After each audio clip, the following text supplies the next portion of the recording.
Wait till you guys see what Elon Musk just tweeted about the Sam Bankman-Fried and FTX news. And plus, guys, Vox, some kind of way, got like an exclusive interview with Sam Bankman-Fried where he talks a lot about the FTX stuff. So you definitely going to want to stay to the end of this video, guys, because I got all the Sam Bankman-Fried and FTX news that our mainstream media is not talking about. So let's go ahead. Let's just get straight into it, guys. So let's head over to Twitter.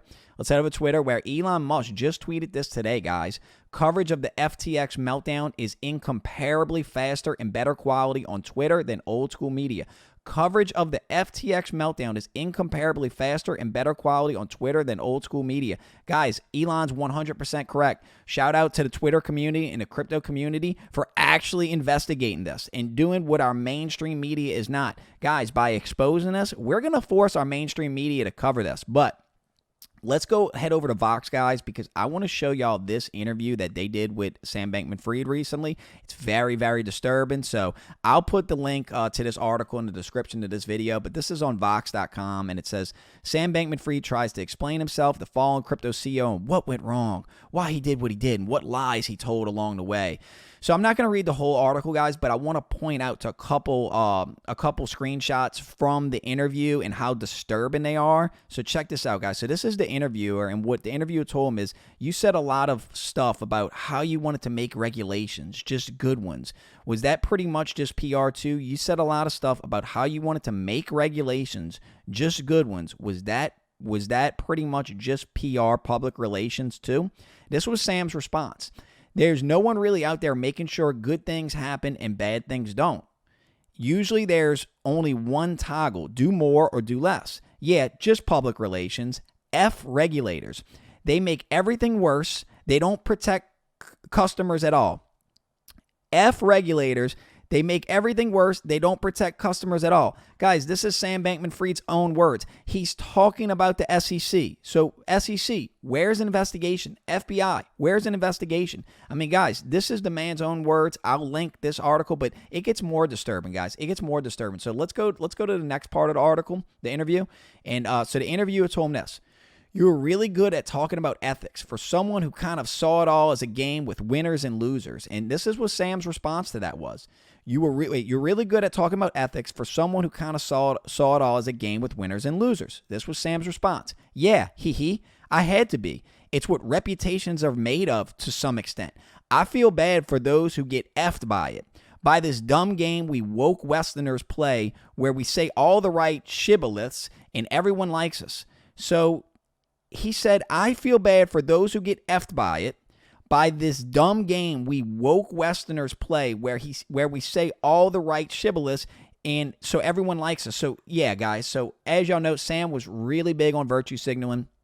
He funded and, had a lot of virtuous causes, but Sam did something even bigger than virtue signaling, guys. So if virtue signaling was a Pokemon and virtue signaling were to evolve to its highest form, there's a new term. It's called effective altruism. And if you don't know what effective altruism is, guys, let me give you an exact example of an old video that I just found where Sam explains what effective altruism is. So I'm going to let him explain it, guys. So let's watch this. It's really funny. So I'm going to go ahead and play it. But Sam is not a traditional billionaire because he believes in the concept of earn to give, which means his goal as a human is to make as much money as possible just to give it away. Earn to give. And that's exactly what he's doing. So let's say that you have $100 and you want to figure out what you can do with it to help the world. Earning to give is thinking about which causes, which charities save the most lives per dollar. This $100 can go as far as it possibly can to help the world.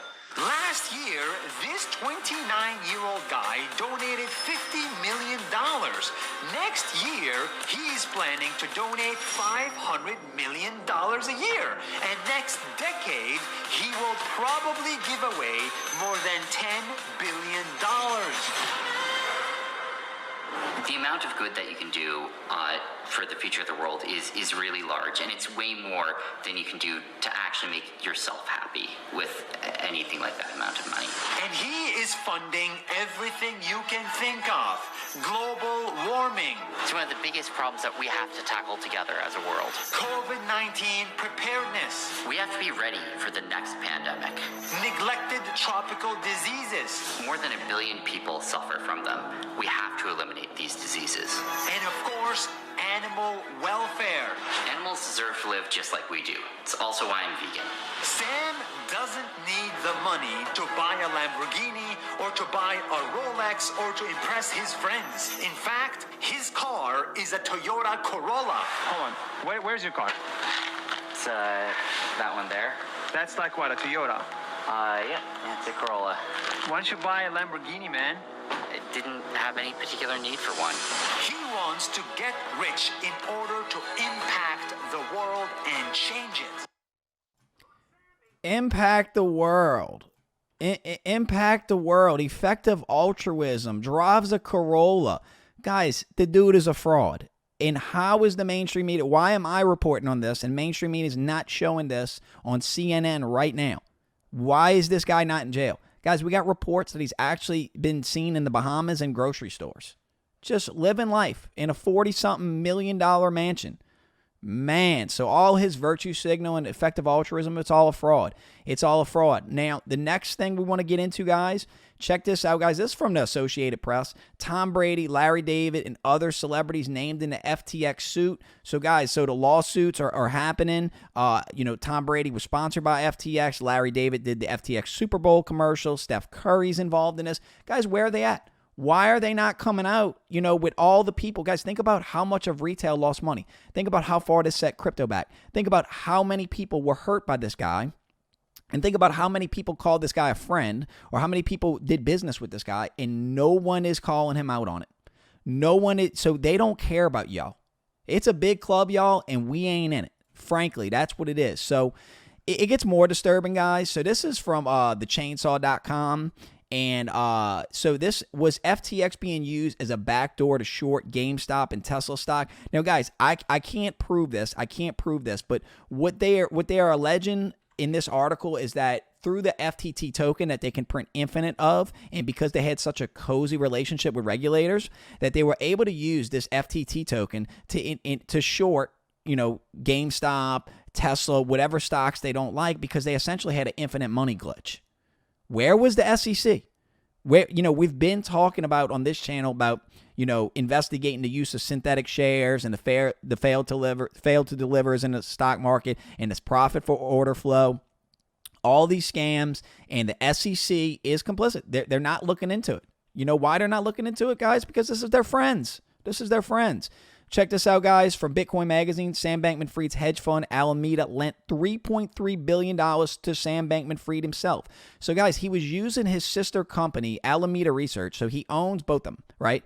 But he was using this company to go ahead and send fake money and transfer it between each other, guys. This is financial crimes. Check this out, guys, from Bitcoin Archive. Breaking news.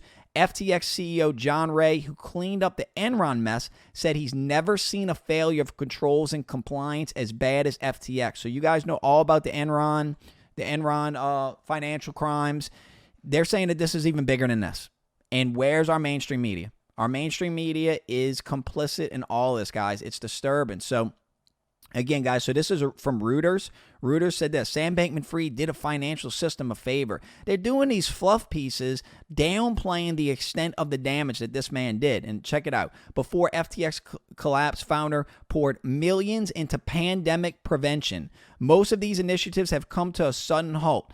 So, guys, this is propaganda. Sam has told you all these woke ideologies that he supported. He said it's all fake. He knows it's all fake. He's probably not even a vegan. Lives in a $40 million mansion, and drives a Corolla. I mean, the guys, that video was disgusting.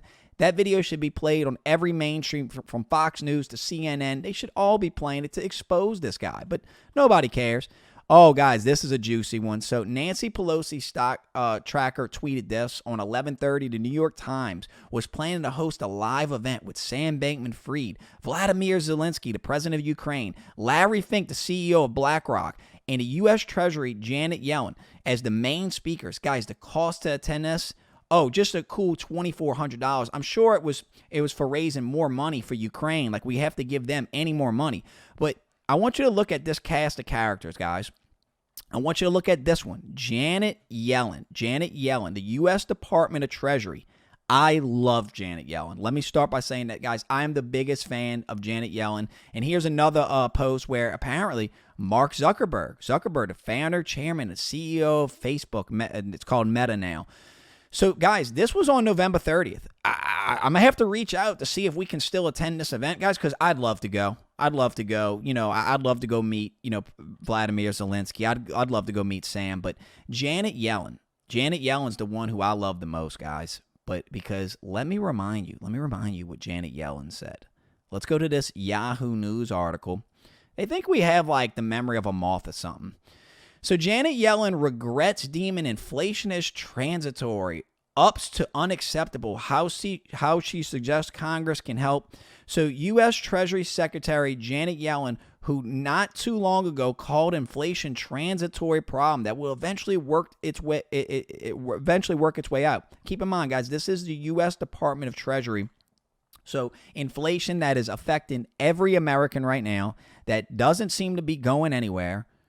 Janet Yellen said it was transitory.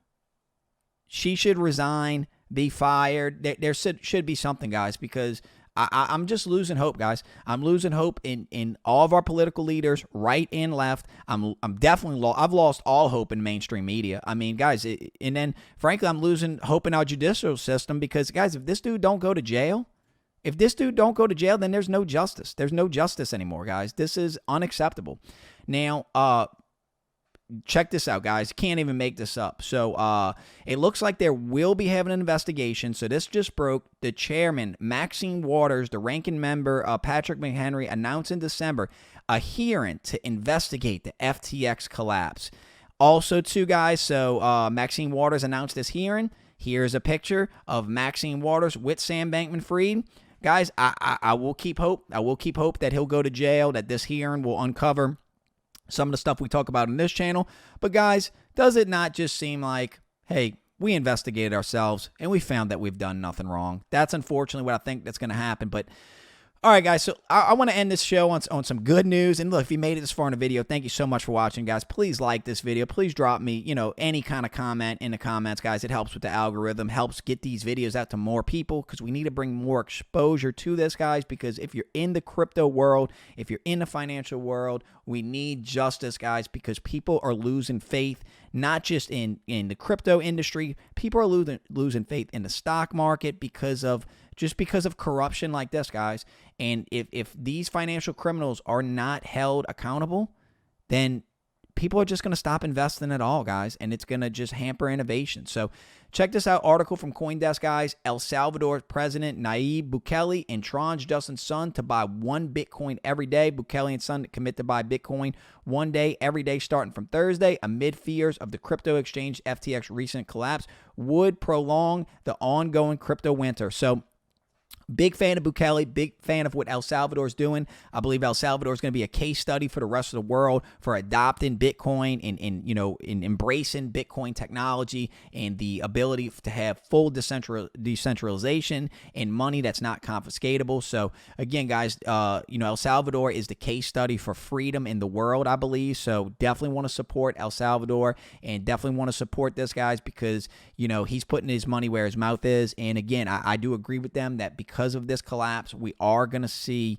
more blood in these markets. Not financial advice, but check this out, guys. So Cointelegraph, crypto stablecoin issuer Circle adds Apple Pay support. Just more signs of mainstream adoption. So even though we're seeing all the negative headlines right now with the FTX stuff, behind the scenes, the big players, crypto stablecoin issuer Circle adds Apple Pay support. So, guys, the stablecoin issuer said Apple Pay support will allow traditional businesses to experience the benefits of crypto settlement while allowing crypto businesses to engage with non-crypto user customers. So, again, guys, I told you, crypto's here.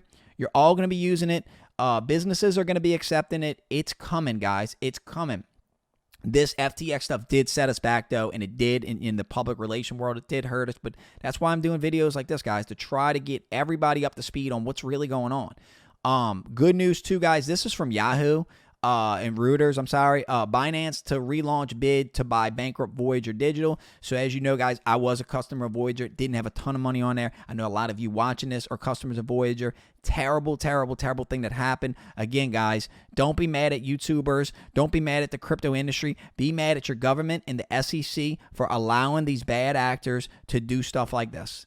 Because as we can see through the FTX situation, guys, is that our regulators not only are, Sam Bankman-Fried said it, guys. Sam Bankman-Fried said it, that the regulators do not protect customers. He literally said it. He was the CEO of the second largest exchange in the world that crumbled. Last article, guys, from Bloomberg, Celsius bankruptcy filing shows long reach of FTX and Sam Bankman-Fried. Farrows is listed as the biggest creditor with $81 million claim. So, guys, this was the problem. FTX was buying different platforms. They were lending a ton of money. So many people, so many big players in the industry had exposure to FTX. So what I'm trying to say, guys, I'm not trying to scare y'all. I'm still super bullish on crypto. I'm super bullish, but if anything, I'm bullish on Bitcoin mostly. But the dominoes are falling, and the more dominoes fall, the more people go under, the more assets get liquidated. I believe it's going to have a negative effect on the price in the short term, because once the price goes a certain level, I want you guys to understand something. The big boys, the hedge funds, the BlackRocks, they got their buy orders already set, y'all. They got their, but if Bitcoin gets to say 10,000, they're buying, and it won't stay at those levels long. We've seen that in the past. We've seen that in the past during the pandemic when Bitcoin dropped to like 3,000, and once it got to those levels, it just skyrocketed up. Now, granted, the United States government was printing a ton of money during that time, so there was a lot of free money going around. Interest rates were at the lowest levels like ever. But again, I believe they're going to turn the money printer on again soon, guys. So anyway, y'all, made this far in the video, guys. Drop me a 100 emoji in the comments. Anyway, y'all, I'm Classic Kev. I'm out. Peace.